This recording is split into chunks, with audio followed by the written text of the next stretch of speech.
Just like we can take Legos and combine them together in different ways to make pretty much anything we want, our entire world is made up of atoms, combining together in different ways to make everything you see and everything you don't see.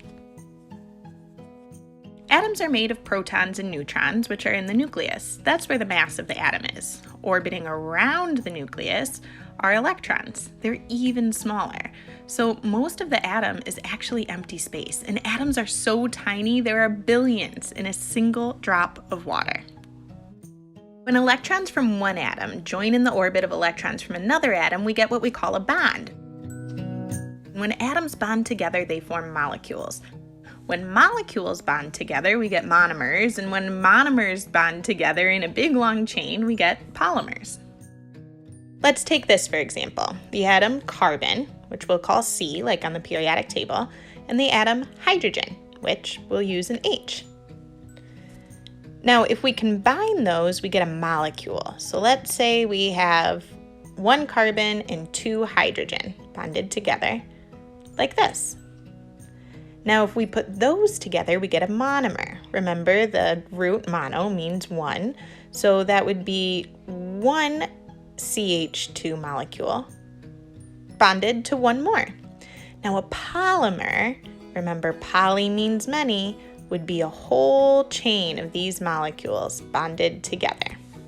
This idea of a polymer will be really important to understand the reaction that makes slime. Essentially, we're combining two liquids, glue in a borax solution, and we're making a solid. Chemistry is cool. Let's take a look. The first step is to get some white school glue and empty it into a disposable cup. So white school glue is actually a polymer made up of many carbons. Remember, poly means many. And on this carbon chain, every few carbons has an oxygen molecule bonded to it, and then another carbon off that with another oxygen bonded to that carbon. Now this repeats, and once you have a couple thousand of these polymers together, you get school glue. Between each of the chains of those carbon molecules, there are actually water molecules. And that's what makes the glue so runny, because the polymers can just sort of slip and slide over each other. Kind of like wet spaghetti. Once you have your glue in your cup, you can add a few drops of food coloring, but this is totally optional. It's just if you want your slime to have color. Next step is to dissolve borax in hot water. This is your borax solution.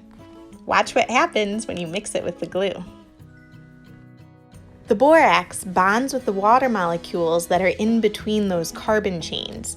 So now the polymers aren't slipping and sliding past each other like wet spaghetti anymore. It's actually more like cold, sticky spaghetti.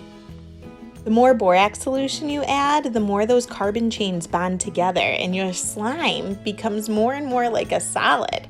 You can pick it up, and it even keeps its shape. So there you have it. If you like slime, then you like chemistry. And if you like chemistry, you might even grow up to be a scientist. Have fun!